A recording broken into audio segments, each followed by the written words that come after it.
Quand on dit que l'ennemi de l'Afrique, ce sont des Africains, voilà un exemple. Un Malien ennemi du Mali. Je vous laisse d'abord suivre cette courte vidéo. Par la suite, je vais partager avec vous la leçon de vie qui se cache derrière. Mais surtout, vous serez surpris, d'après les recherches qu'on a fait sur cet homme, pour comprendre un peu quelle est sa moralité. Je vous laisse d'abord suivre cette vidéo.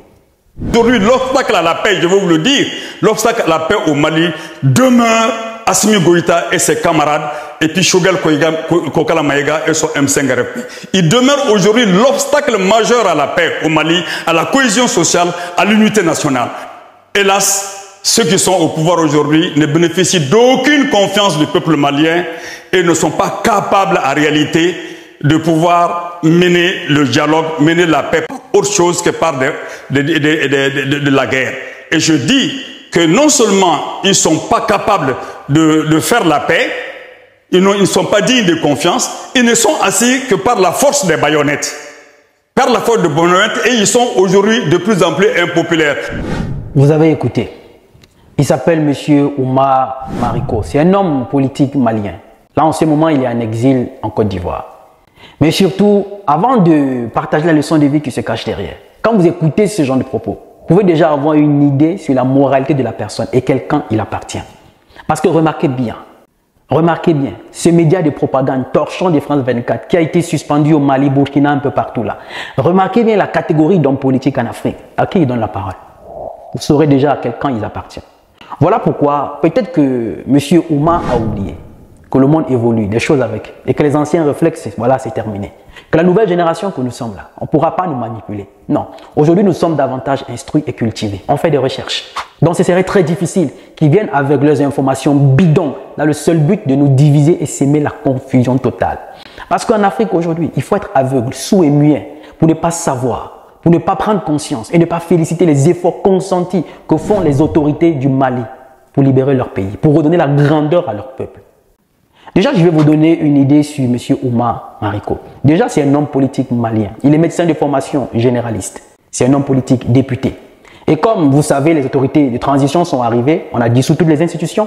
Donc, députés, il n'y a plus rien, on connaît les avantages qu'ils avaient. Les gros salaires, les avantages, combien de voitures, de fonctions ils avaient. Tout ça, il n'y a plus ces avantages-là. Ça peut aussi se résumer sous cette forme de frustration.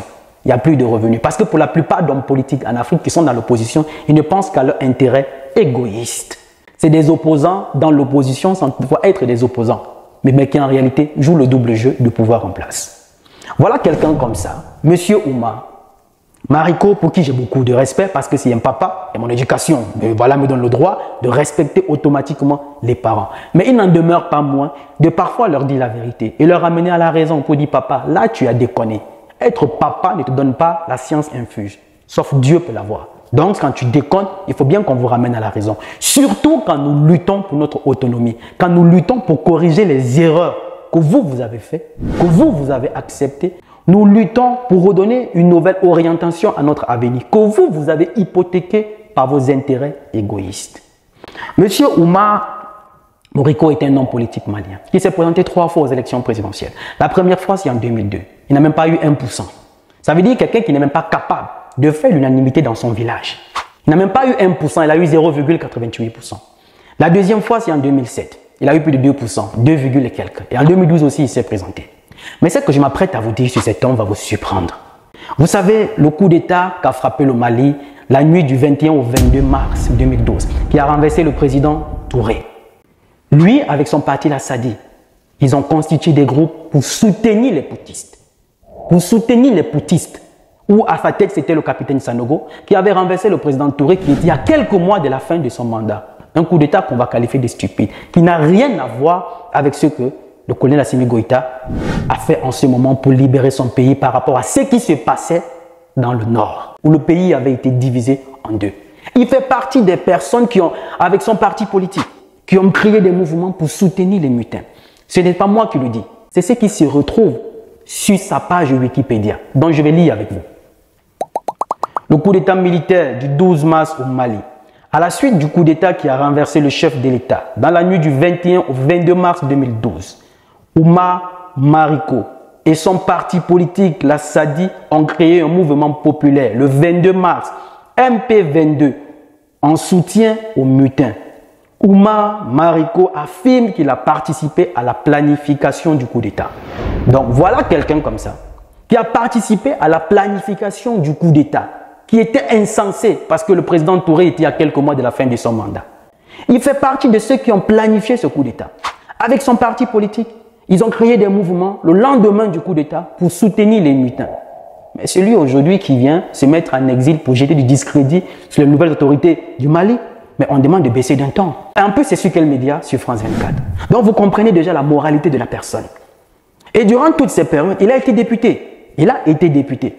Et pendant qu'il a été député sur plus d'une décennie, le pays était coupé en deux. On connaît le jeu que jouait la France. Pendant ce temps, ils étaient députés, incapables de voter des vraies lois qui devaient permettre à ceux que le pays soit libéré. Non, ils ne pensaient qu'à leur intérêt égoïste. Les gros salaires, les grosses voitures, les avantages, les passeports diplomatiques, assurer le train de vie de leur famille, des maîtresses et tout. Voilà le rôle que jouent la plupart de nos opposants en politique en Afrique, qui viennent se brandir sur les médias pour nous donner les gros discours comme s'ils aimaient le peuple. Mais non, il n'a déjà pas pu, durant toute sa période de politique, de rassembler les Maliens derrière lui, de manière à ce que les Maliens lui font confiance. Mais celui aujourd'hui qui vient dans un média de propagande, France 24, pour dire que les Maliens ne font plus confiance à la transition. Regardons quand les autorités du Mali ont libéré Kidal. Quels sont ceux qui étaient dans la rue pour fêter? Ce n'étaient pas les Maliens. Et c'est des gens comme ça qui disent qu'ils ne sont plus populaires. Et c'est le même discours que tiennent les propagandistes là, le même discours que tiennent les Occidentaux. Vous dites que non, ils ne sont pas soutenus. Mais je crois que, en fait, après le coup d'État, les sanctions de la CEDEAO qui ont été imposées sur le Mali, si le Mali a résisté, c'est parce que les Maliens étaient debout, que ce soit au Burkina ou au Niger. C'est parce que le peuple était debout. Mais comme les gens comme ça, qui étaient à l'Assemblée, ils avaient des avantages, ils avaient de gros salaires. Mais quand la transition arrive, on coupe le tuyau. Les avantages, c'est terminé. Ça se résume sous cette forme de frustration. Sous cette forme de frustration. Vous dites que voilà, les Maliens ont perdu la confiance. Mais eux qui étaient députés sous Ibeka, ils étaient les députés à l'Assemblée. Pendant plus de 10 ans, le pays était coupé en deux. Qu'est-ce qu'ils ont fait? Donc en ce moment, le pays était en sécurité. Parce que pour le moment, il dit, dans son discours, je le répète sur France 24, le colonel Assimi Goïta et son gouvernement de transition, c'est l'obstacle à la paix, le Mali. Mais comment pouvons-nous être aussi incohérents? Et ce qui est bizarre, c'est qu'on nous fait souvent croire que ce sont des intellectuels. C'est un obstacle pour la paix. Pourtant, pendant plus d'une décennie, le pays a été coupé en deux, y compris la France qui était là-bas. Mais il est venu au risque de sa vie, au péril de sa vie et celui de ses hommes pour aller libérer le pays. Aujourd'hui, l'État du Mali a le contrôle de tout le territoire. Ce n'est pas ça des avancées. Mais si quelqu'un comme ça n'est pas déjà capable de féliciter ce genre d'avancées-là, qu'attendez-vous de lui? Ce genre de discours doit vous surprendre? Pas du tout. Ce n'est pas différent de ce que tiennent les Occidentaux. Ce n'est pas différent de ce que tiennent les Occidentaux. Et puis, regardez où il passe se réfugier pour dénigrer les autorités du Mali. Il est en Côte d'Ivoire. Nous connaissons la position du président ivoirien. Tu sais ce qui s'est passé au Mali, au Burkina ou au Niger. Nous connaissons sa position. Donc, il va s'asseoir là-bas pour dénigrer les autres. Ça ne nous étonne pas. On connaît déjà dans quel camp ils sont. Le camp de ceux qui ont pour but de nous diviser, pour nous maintenir dans la position dans laquelle nous sommes. Pourquoi? Parce qu'on va privilégier les intérêts de quelques personnes comme ça, qui ne pensent qu'à eux. Voilà pourquoi les Maliens doivent être solidaires. Et ça, je ne vous apprends rien. On a vu votre solidarité. Et aujourd'hui, soyez fiers de vous. L'ennemi du Mali se retrouve parmi vous, les Maliens.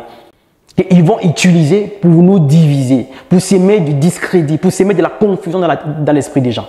Voilà quelqu'un comme ça. Si on demande même ce qu'il a fait pour les Maliens, il n'est pas capable de se prononcer.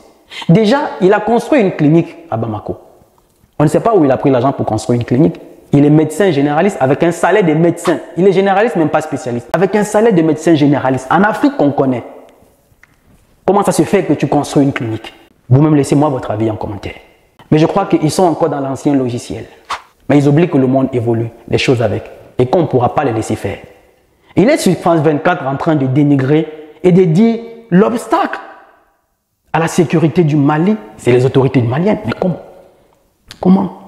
L'Afrique entière, une partie du monde, a célébré la victoire du Mali. Les Fama ont réussi là où eux, parce qu'il faisait partie de ceux qui dirigeaient, même s'il n'était pas au gouvernement, mais il était député, y compris la France et tous ceux qui étaient là-bas, ont échoué pendant plus d'une décennie, 12 ans quasiment. Mais lui, il est venu libérer son pays. Ce n'est pas à féliciter. Non, il faut aller en exil ou en exil chez celui qu'on connaît sa position face à la libération du Mali. Sur ceux qui ont mis des sanctions pour asfixier le peuple malien. Vous croyez que quelqu'un comme ça, les Maliens, déjà je n'apprends rien aux Maliens, ils sont assez intelligents. Vous n'avez pas accordé du crédit à ce genre de personnes.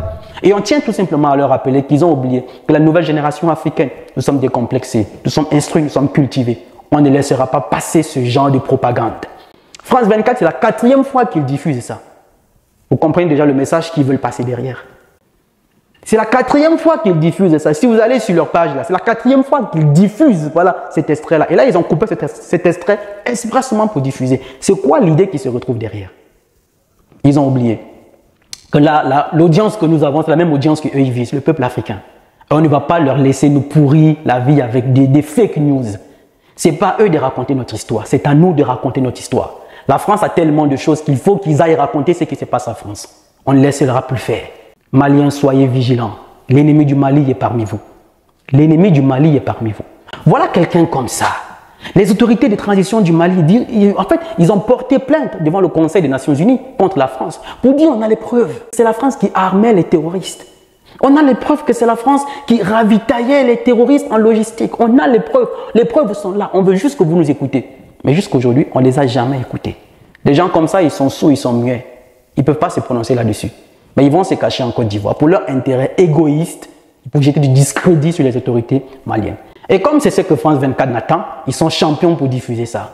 Déjà, rappelons qu'ils ont été suspendus au Mali, au Burkina et au Niger. Qu'est-ce qu'ils font? Ils font maintenant monter les uns contre les autres, vouloir nous cogner les têtes, s'aimer la confusion pour nous diviser. Mais ils ont oublié que l'Afrique, qui est debout en ce moment, ne se laissera pas distraire. Et que ces papas-là, il faut qu'ils ajustent leur mentalité et savoir que les anciens réflexes-là sont terminés. Celui qui va se mettre au travers de cette marche que la jeunesse africaine a prise pour sa libération totale sera balayé. Peuple malien, restez vigilant. La jeunesse africaine est derrière vous et soyez fiers de vous. Nous sommes fiers de vous parce que pour l'Afrique francophone, vous êtes un exemple, un modèle. Vous êtes en train de redonner la grandeur non seulement à votre pays, mais à l'Afrique. Mais comme on a toujours des gens parmi nous qui sont des vendus, qui ne pensent qu'à leur intérêt égoïste, seront toujours là pour nous mettre les bâtons dans les roues. Mais on ne pourra pas les laisser faire. Parce que c'est les mêmes gens qui ont ôté la vie à Thomas Sankara. Celui qui a ôté la vie à Thomas Sankara, où est-ce qu'il se retrouve? Où est-ce qu'il se retrouve? En exil? Il est réfugié où? Qui le protège? Réfléchissons. Ils doivent comprendre que les anciens réflexes, c'est terminé. La nouvelle génération africaine que nous sommes, on ne les laissera plus faire. Qu'ils le veulent ou pas, on sera libre. Ce n'est plus négociable. Qu'ils le veulent ou pas, nous serons libres. Et chaque Africain a son rôle à jouer, à ne pas céder à ce genre de chantage. Surtout ne pas faire confiance à ces personnes-là qui traînent des casseroles, des incohérences et qui veulent aujourd'hui s'ériger à donner des leçons. Ils font partie des personnes qui ont planifié le coup d'État en 2012. Un coup d'État qui n'avait ni tête ni queue. Je vous laisse vous-même vous faire votre analyse. La famille, dites-moi ce que vous en pensez en commentaire. Je suis Roland Campbell, ton frère. Il n'est jamais trop tard pour arracher sa liberté. Oui, il n'est jamais trop tard. Parce que le rêve n'a pas de date d'expiration. Salut!